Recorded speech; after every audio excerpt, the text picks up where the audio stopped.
गुंडई पर उतर आई UP police.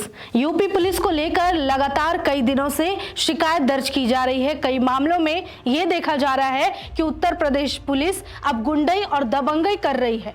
हाल ही में जो मामला आया है वो लखीमपुर खीरी का है, जहां यूपी पुलिस अपनी नाकामी और अपनी कामचोरी का जिम्मा और ठीकरा मासूमों और कमजोरों पर फोड़ते हुए उन्हें प्रताड़ित कर रही है। जहां पर यूपी पुलिस का काम है आरोपी को पकड़ना, वहां वो अपनी नाकामी की वजह से क्या कर रही है कि आरोपी के परिवार में जो महिलाएं और बेटियां हैं उन्हें थाने बुलाकर उनकी बुरी तरह पिटाई कर रही है और उन्हें प्रताड़ित कर रही है।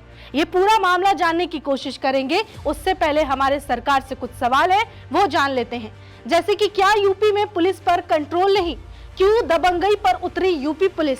पुलिस को किसने दिया ये अधिकार? कब तक अपनी नाकामी पर डालेगी पर्दा?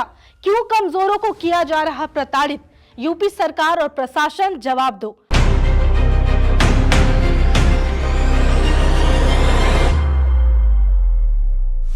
आप देख रहे हैं हमारा खास शो जवाब दो और मैं हूं आपके साथ निशा कश्यप। आप बात इस पूरी घटना की करेंगे, लेकिन उससे पहले चाहेंगे कि हमारे पास कुछ जो विजुअल्स है इस घटना से जुड़ी हुई वो आप देख लीजिए।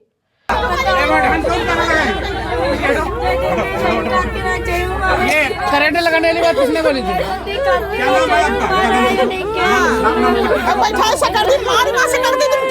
तुम जानती हो हमसे बात कर रही हो।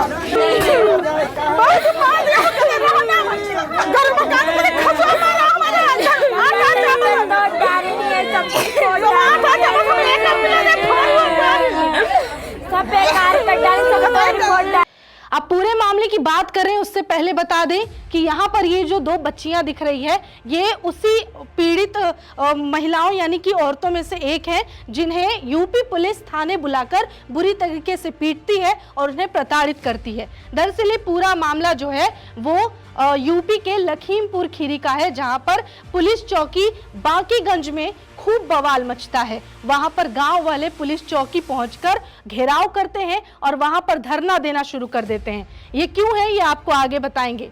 दरअसल हुआ यूं, ये पूरा मामला शुरू तब होता है जब बांकीगंज के गांव के कोठीपुर निवासी कपिल यानी कि सौरभ नाम का एक लड़का किसी लड़की से प्यार करता है जो नाबालिग है यानी माइनर है, यानी 18 साल से उसकी उम्र कम है।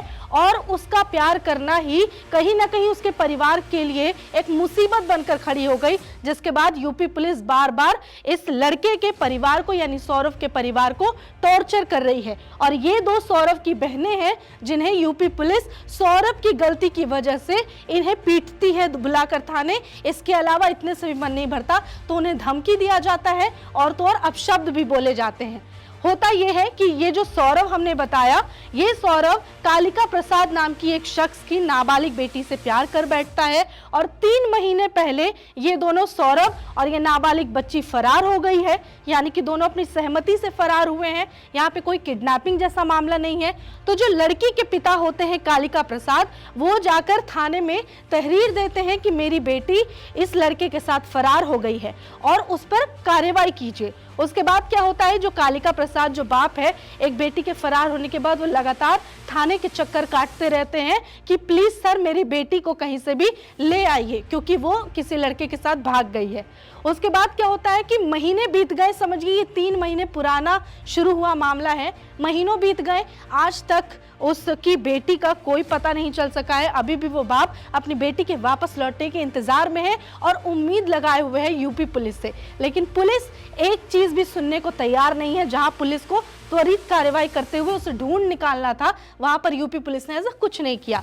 उसके बाद क्या होता है, जब पुलिस सुनवाई नहीं कर रही है तो उसके बाद जो वो पिता कालिका प्रसाद है वो यूपी में उच्च अधिकारियों से शिकायत लेकर पहुंचता है कि सर देखिए इस थाने के लोग, इस थाने में जो पुलिस है वो हमारी नहीं सुन रहे हैं, आप प्लीज मेरी बेटी को वापस ले आइए कहीं से। उसके बाद क्या होता है, जब उच्च अधिकारी आला अधिकारियों तक जाती है शिकायत, तब पुलिस हरकत में आती है कि अरे अब इसके पिता ने तो बड़े बड़े अधिकारी को को शिकायत कर दी, अब काम करना पड़ेगा। उसके बाद क्या होता है, मैलानी थाने की पुलिस तुरंत फिर हरकत में आती है, क्योंकि आला अधिकारी इस बार उन्हें ये कह रहे हैं कि अब इस केस पे काम करना है।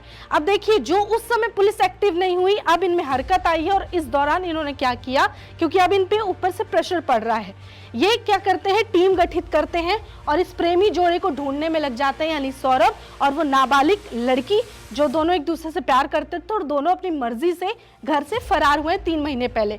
उसके बाद जो टीम गठित करती है पुलिस, वो टीम एक एक जगह जा कर लोगों से बातचीत करती है, जो लोग सौरभ को जानते हैं उनके परिवार को, या फिर उस नाबालिग लड़की से जुड़े उसकी सहेलियों से पूछताछ करती है। उसके बाद फिर क्या करती है पुलिस, जब उनके हाथ कुछ नहीं लगता, क्योंकि एक तो पुलिस जिस वक्त उन्हें एक्टिव होना था उस वक्त तो सो रही थी, दूसरी बात जब एक्टिव हुई, जब उन पे प्रेशर पड़ा, तो अब ये क्या कर रहे हैं, वो जो लड़का सौरभ है जिसके साथ वो नाबालिग बच्ची भागी है अपनी मर्जी से, उसके घर, उस सौरभ के घर पुलिस जाके वहां पर उसके परिवार पर आरोप लगाने लगते हैं कि आपने अपने बेटे को उस लड़की को भगाने के लिए उकसाया है। अब सोचिए कि एक परिवार जहां पे ऑलरेडी एक बेटा किसी लड़की से प्यार करता था और उसके साथ वो फरार हो गया है, अब उस परिवार को ऑलरेडी एक बेटे की कमी खल रही है कि उसका बेटा किसी लड़की के चक्कर में भाग गया है। अब वहां पर उस ऑलरेडी परेशान परिवार के पास ये यूपी पुलिस पहुंचती है और क्या करती है, उन पर ही आरोप लगाने लगती है कि इस पूरे कांड में आपने भी साथ दिया है। उतने से भी मन नहीं भरता तो वहां पर छानबीन के नाम पर सौरभ के घर में जाकर पुलिस तोड़फोड़ करती है, चीजों को तोड़फोड़ करती है और बहुत उपद्रव मचाती है।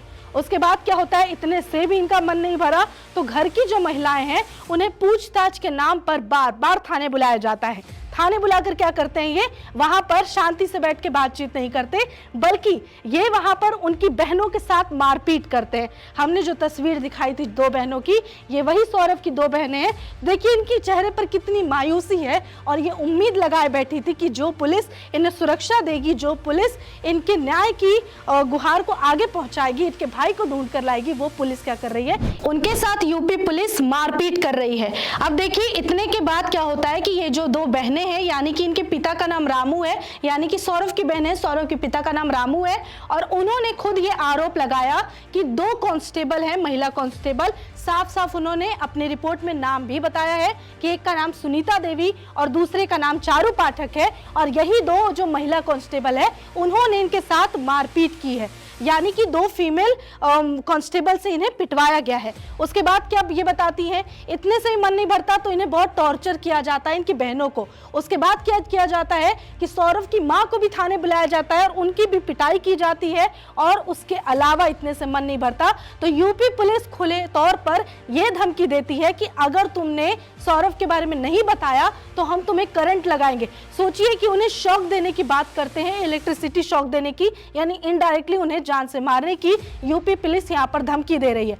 अब इस मामले को लेकर उत्तर प्रदेश जो कांग्रेस है उन्होंने अपने सोशल मीडिया पर एक ट्वीट किया है इस मामले को लेकर, और साफ साफ उन्होंने लिखा कि लखीमपुर खीरी के बाकेगंज में एक परिवार की महिलाओं और लड़कियों को बुलाकर पुलिस ने 2 दिन तक पिटाई की है। इस पूरे मामले पर संज्ञान लेते हुए उन्होंने ट्वीट किया है। इसके अलावा उत्तर प्रदेश सरकार और प्रशासन पर तीखा सवाल किया है कि आखिर ये जो बीजेपी पार्टी है वो किसकी है, क्योंकि ये क्या करती है कि शरीफों को दुत्कारती है और अपराधियों को प्यार करती है। जो यूपी पुलिस है आखिर इनका ये रवैया कब तक रहेगा। अब यहाँ पे कई चीजें आती है, जैसे कि जो सौरभ भागा है जिस लड़की को लेकर, ये 2 एक दूसरे की मर्जी यानी कि कॉन्सेंट से भागे। एक दूसरे की मर्जी से भागने के अलावा भी सौरभ यहाँ पर गलती बस ये कर गया कि जो लड़की को लेकर वो भागा है वो लड़की माइनर है, नाबालिग है, यानी कि उसकी उम्र 18 साल से नीचे है, इसी वजह से उस पर पॉक्सो एक्ट लगेगा। उसके अलावा अगर यूपी पुलिस आज के 3 महीने पहले कार्रवाई करते हुए, एक्शन लेते हुए इन दोनों को पकड़ लेती तो आज यहाँ तक मामला नहीं बढ़ता। लेकिन अफसोस की बात है कि यूपी पुलिस क्या की, उन्हें आराम बहुत पसंद आया और अपनी कामचोरी को छुपाने के लिए वो मासूमों पर जुल्म करती नजर आ रही है। तो सीधे सीधे यूपी के सरकार और प्रशासन से हमारा सवाल है कि क्या इस तरीके से अब यूपी में न्याय मिलेगा। और यूपी सरकार से सवाल यह है कि आपने अपनी पुलिस को यह अधिकार कब दे दिया कि वो बेगुनाहों को और मासूमों को इस तरीके से थाने बुलाकर प्रताड़ित करते रहेंगे। जवाब दीजिए।